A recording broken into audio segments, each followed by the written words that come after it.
Notre jardin d'Éden. Bienvenue dans notre monde de paix et d'amour. Bienvenue à tous et à toutes. Je suis Marie-Christine Desrousseaux et je suis une jeune éveillée depuis 4 ans. Il était l'heure pour moi de retirer les lunettes de la 3e dimension et pour m'aider, l'univers a placé sur ma route une âme merveilleuse, Annick Montagneau, qui m'a permis d'avancer très vite sur mon évolution. Aujourd'hui, je suis gardienne de la Terre et je vous souhaite à tous une très bonne écoute et un merveilleux chemin de lumière. Bonjour les enfants. Aujourd'hui, je vous propose une nouvelle histoire. L'histoire de Tom, un petit garçon de 10 ans. Installez-vous confortablement. Nous allons commencer. Dans un petit village de la Suisse, au milieu des montagnes et des pâturages verts, vivait un petit garçon de 10 ans du prénom de Tom. Tom était fils unique, le fils unique de Marie-Louise et de Jean, et n'avait que très peu d'amis, car le village ne comptait que 17 habitants. Depuis tout petit, Tom parlait avec les amis imaginaires. Il avait bien essayé d'expliquer à sa maman que ses camarades étaient bien vivants et qu'ils ne mentaient pas. Mais sa mère se disait que Tom se sentait très seul et qu'il s'inventait des personnages pour lui tenir compagnie. Plein d'enfants font cela, n'est-ce pas? Le petit garçon aimait beaucoup la nature et les animaux. Il passait souvent son temps libre dans les champs avec les vaches avec qui il parlait. Mais oui, il parlait avec les animaux. Et même si cela vous semble bizarre ou impossible, c'est pourtant vrai et c'est comme cela. Les parents de Tom, qui travaillaient dans la grande ville d'à côté, disaient qu'ils n'avaient pas de temps à consacrer à un chien ou à un chat. « Non, Tom, c'est non, nous n'aurons pas d'animaux, » lui disait sa mère. Alors il allait souvent jouer avec Bistro, le chien de la grand-mère d'à côté, lorsque celle-ci gardait l'enfant après l'école. Bistro lui disait qu'il était heureux et que sa maîtresse s'occupait bien de lui, mais que souvent il s'ennuyait, alors qu'il était ravi que Tom le comprenne et lui parle. Un jour, Bistro lui dit qu'il devait partir. « Mais pourquoi ?» lui dit Tom. « Parce que je n'en ai parlé à personne, même pas à Cory le chat du voisin, ni même à Loutine la marmotte du champ de Monsieur Maurice. Mais qu'à toi, Tom, je peux bien le dire, car j'ai confiance en toi. Tu garderas le secret, hein ?» « Oui, oui, dit Tom. Alors voilà, un jour, ma maîtresse m'a confié au bûcheron de la forêt, parce que j'ai beaucoup de flair. Mais ça, c'est une autre histoire. Un matin où je devais trouver des truffes sous les chênes, j'ai senti l'odeur d'une louve. Je me suis approchée doucement en lui disant que je ne lui voulais aucun mal, bien au contraire. Nous avons beaucoup parlé et nous sommes tombés amoureux. Régulièrement, je sors la nuit la rejoindre, car son clan ne voudrait pas de moi, je ne suis pas de leur race. Et au petit matin, nous nous séparons le cœur lourd, mais certain que le soir venu, nous nous retrouverons. Oh, dit Tom, c'est une belle histoire. Mais si je te dis cela, c'est que j'ai confiance en toi et que j'ai besoin de ton aide. Mais oui, bien sûr, tu peux compter sur moi. Attends, car tu ne sais pas pourquoi. Je m'en fiche pourquoi, tu es mon ami, alors je t'aiderai.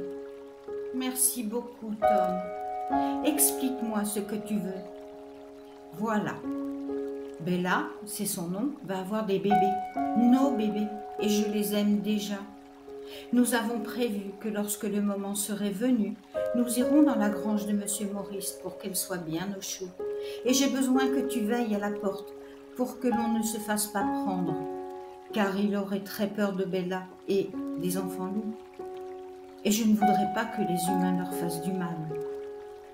Bistro fronça les sourcils car il avait déjà pensé à ça, mais il n'avait pas de solution.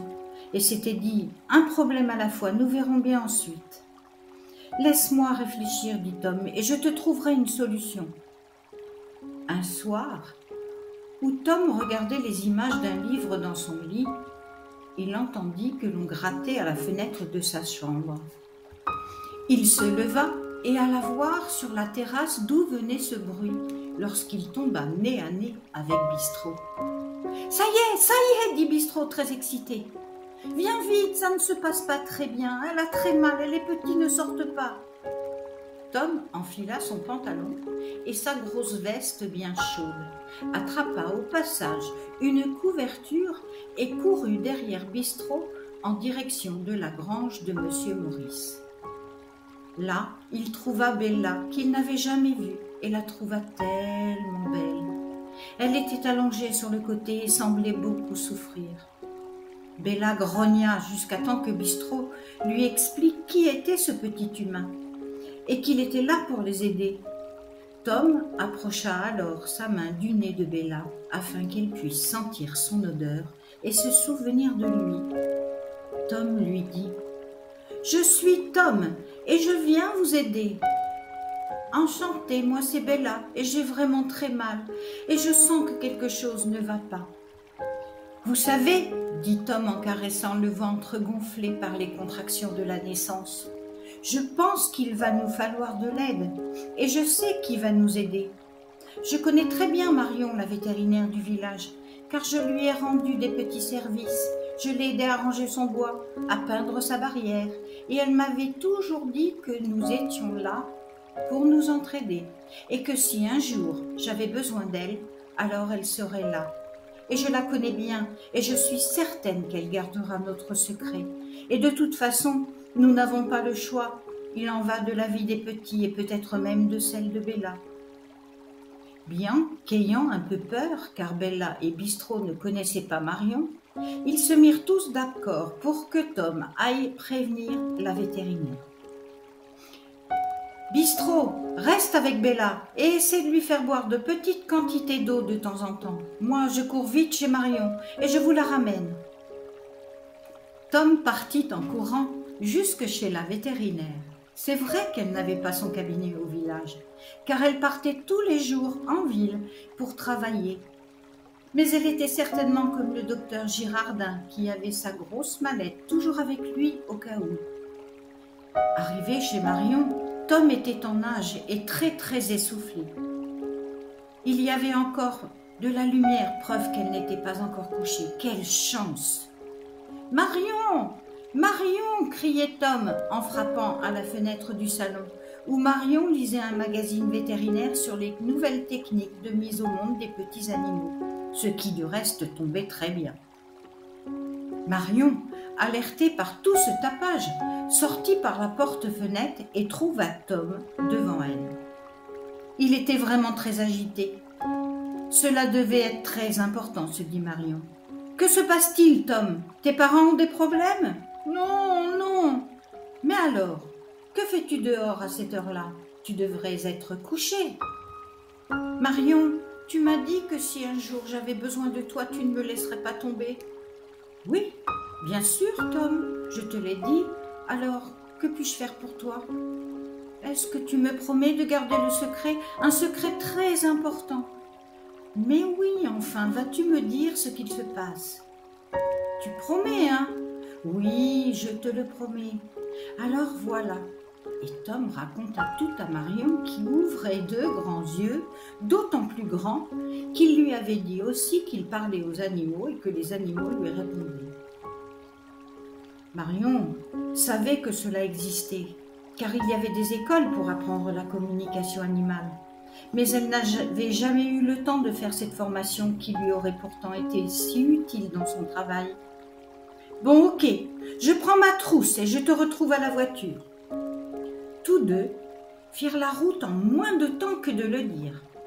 Cela allait beaucoup plus vite qu'en courant, se dit Tom. Tous deux trouvèrent la louve et le chien et Marion apprécia tout de suite l'urgence de la situation. Le problème était que le premier petit était en travers du passage et qu'il ne pouvait pas sortir et les autres non plus. Délicatement, elle ausculta Bella et se souvint de l'article qu'elle lisait lorsque Tom était arrivé et qu'il avait frappé au carreau. Elle se souvenait des gestes décrits dans l'article et en un temps record, les bébés étaient nés. Il y en avait 5, 2 femelles et 3 mâles. Marion s'occupa des enfants et de la maman jusqu'à l'aube, où il lui fallait repartir pour ouvrir son cabinet. Mais avant, ils avaient décidé que la famille n'était pas en sécurité ici et qu'il valait mieux les ramener chez elle, et comme cela, elle pourrait veiller sur la santé de la petite famille. Tous partirent dans la voiture de Marion et après avoir installé confortablement tout le monde, Tom mettait à disposition de l'eau et des croquettes que Marion avait eu en échantillon pour donner à ses clients. « Bon, à ce soir, dit Tom à la famille, traduisant ce que disait Marion. Bella lécha doucement la main de Marion pour la remercier et prit Tom entre ses 2 pattes avant de le coller contre elle. « Merci, merci à vous deux, merci infiniment. Mais Bella, ce n'est rien, c'est normal. À ce soir, je serai là avec Marion. » Marion, déjà partie prendre sa douche, Tom courut chez lui et remonta par la fenêtre de sa chambre restée ouverte depuis son départ. À peine avait-il fini de se déshabiller et d'enfiler son pyjama que sa mère entrait dans la chambre. Ouf, Tom a eu chaud cette fois-ci. « Oh, mais tu es déjà debout, mon chéri ! Alors c'est parfait, habille-toi et viens déjeuner et ton père va te déposer à l'école en partant au travail. » La journée parut interminable à Tom, d'autant qu'il avait du mal à garder les yeux ouverts, bercé par la voix douce de sa maîtresse. Mais enfin la cloche sonna. Il courut chez la grand-mère qui le gardait, attrapa son goûter et lui dit qu'il allait chez Marion pour l'aider. Elle avait l'habitude de voir Tom donner un coup de main à la vétérinaire et ne fut pas surprise que Tom lui dise cela. « Au fait, Tom, tu n'as pas vu Bistro? Il n'est pas revenu hier soir et je ne l'ai pas vu ce matin non plus. »« Ah, mais moi je l'ai vu, dit Tom, pour que la mamie ne cherche pas son chien. Ne vous inquiétez pas pour lui, je l'ai croisé, il va bien. Mais vous savez, ce que les chiens aiment, c'est surtout la liberté. »« Ah bon, alors s'il va bien, je suppose que je me fais du souci pour rien. » Tom arriva très vite chez Marion et trouva Bella et Bistro ainsi que les enfants en très bonne santé. Bella avait repris des couleurs et de l'énergie et elle s'occupait très bien des bébés, ce que Marion confirma après avoir ausculté tout le monde une fois rentrés à la maison. Ils étaient tous réunis pour discuter de la solution à trouver pour la suite des événements, car la famille était maintenant nombreuse et elle ne passerait pas inaperçue. Et maintenant que Bella était partie, elle ne pourrait jamais plus retrouver son clan, car pour eux, avoir des enfants avec un chien, oh là, ce n'était pas acceptable. Mais laissons cela pour l'instant. Suite dans une autre histoire. Vous voyez les enfants, l'histoire nous montre que l'union fait la force. Ensemble, ils ont surmonté tous les obstacles. Alors au lieu de s'affronter, mieux vaut s'entraider. Quelle belle façon de faire. Et quelle merveilleuse leçon ils nous ont donnée. Voilà les enfants, notre histoire est terminée. Mais je vous retrouve très vite, car nous avons la suite. À bientôt les enfants.